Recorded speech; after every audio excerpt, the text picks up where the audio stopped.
Assalamualaikum warahmatullahi wabarakatuh. Teman-teman, jumpa kembali dengan Enjoy Channel yang membahas berita teraktual, terhangat, dan sedang menjadi perbincangan publik. Sahabat Enjoy Channel, kali ini yang akan kita bahas mengenai aksi unjuk rasa menolak pemilu curang. Kalau kita lihat beberapa hari ini teman ya, aksi demo terus menerus. Ini ditujukan ke DPR RI maupun ke KPU. Karena di situ institusi yang dianggap urgent untuk menyelesaikan persoalan-persoalan dalam pemilu 2024. Nah, contohnya kita akan lihat video terkait aksi massa yang menolak pemilu curang dan akhirnya menuju ke Jokowi. Kita tonton video yang satu ini.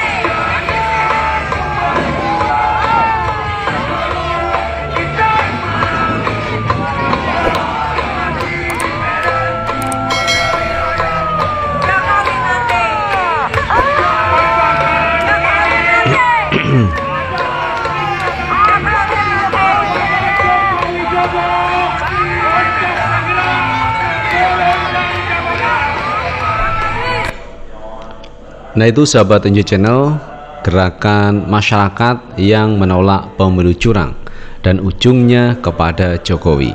Karena kalau kita lihat beberapa waktu sebelum Pilpres atau sebelum pemilu, itu Jokowi menyatakan akan cawe-cawe dalam pemilu 2024. Nah, cawe-cawe ini bentuk intervensi, bentuk ketidaknetralan dari Presiden Jokowi, sehingga banyak warga masyarakat yang memprotes terkait pemilu curang. Maka dari itu banyak warga masyarakat yang turun ke jalan menolak pemilu curang dan ujungnya mereka minta supaya Jokowi turun dari jabatan sebagai presiden. Nah, ada hal yang juga cukup menarik teman yang disampaikan pakar hukum tata negara yaitu Refli Harun terkait peran Jokowi di Pilpres 2024 ini. Nah, coba kita lihat video yang satu ini. Bahkan Presiden Jokowi konon kabarnya sudah menitipkan 4 nama untuk masukkan kabinet 02. Mereka ini jangan-jangan membantu dalam kecurangan tersebut. 4 pejabat tersebut yang dititipkan, saya dengar: 1. Sekretaris Negara Pratikno, 2. Menteri BUMN Erick Thohir, 3. Menteri Investasi Bahlen, dan 4, saya sangat sesalkan, Kapolri Jenderal Listio Sigit. Ada apa 4 pejabat ini harus dititipkan untuk kabinet ke depan? Ada apa? Apakah ada makan siang gratis? Ada pesanan? Apakah ada makan siang gratis? Tidak ada. Semuanya sudah didesain. Nah, itu sahabat Enjoy Channel, orasi yang luar biasa disampaikan Refli Harun terkait orang-orang yang akan dimasukkan dalam kabinet Prabowo Gibran jika Prabowo menang di Pilpres 2024. Nah, ini suara yang cukup lantang disampaikan oleh Refli Harun. Dan ini memang cukup beralasan teman. Karena apa? Ya, karena Jokowi ini punya kepentingan untuk presiden berikutnya, untuk mengamankan proyek-proyek yang sekarang dikerjakan Jokowi. Misalkan IKN. Nah, IKN harus tetap jalan. Padahal kalau kita lihat teman ya, awalnya Jokowi menyampaikan bahwa IKN itu tidak akan menggunakan dana APBN, tapi ternyata tetap saja menggunakan dana APBN. Nah, ini bentuk ketidakkonsistenan dari Jokowi terkait proyek IKN.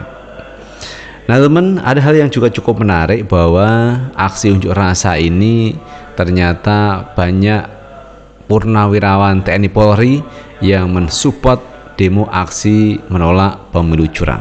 Tetapi kalau kita melihat ke belakang, reformasi 98 itu tidak banyak yang terlibat purnawirawan TNI Polri dalam gerakan menurunkan Pak Harto.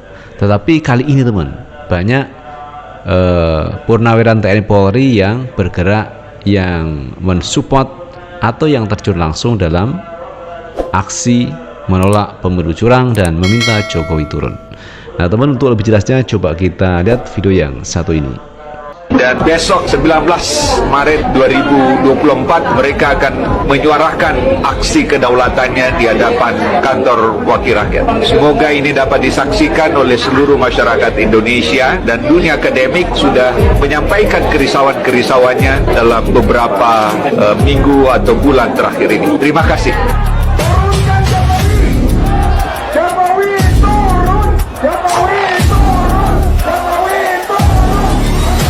Kami dari Gerakan Peduli Kedaulatan Rakyat GPKR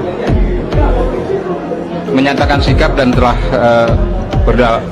berdaulat bahwa kami merencanakan pada minggu depan, hari tepatnya di Selasa, di tanggal 19 Maret 2024, kami akan mengadakan unjuk rasa atau aksi unjuk rasa di depan gedung MPR DPR RI di daerah Senayan sana.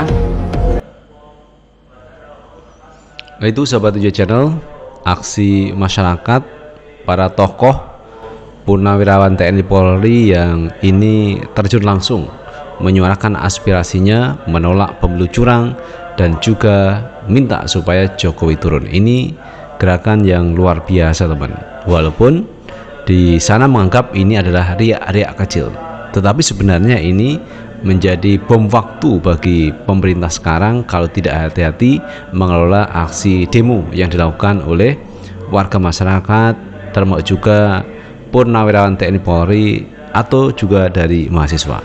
Karena mahasiswa ini juga bergerak bersama-sama dengan warga masyarakat lain menyuarakan tolak pemilu curang. Dan yang berikutnya teman, yang menjadi sorotan publik mengenai hak angket.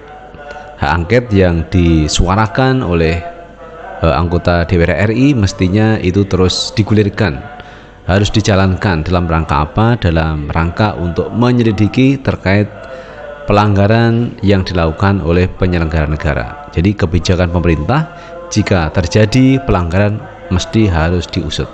Lewat mana? Angket yang ada di DPR RI. Tapi persoalannya pihak sebelah tentu berusaha untuk menjegal agar hak angket itu tidak terlaksana. Nah, yang menjadi pertanyaan saya adalah mengapa ya mereka kok berusaha untuk menjegal agar hak angket itu tidak terjadi? Padahal kalau mereka itu bersih, tidak melanggar aturan, tidak melanggar undang-undang, mestinya kan tidak takut dengan hak angket. Bisa aja.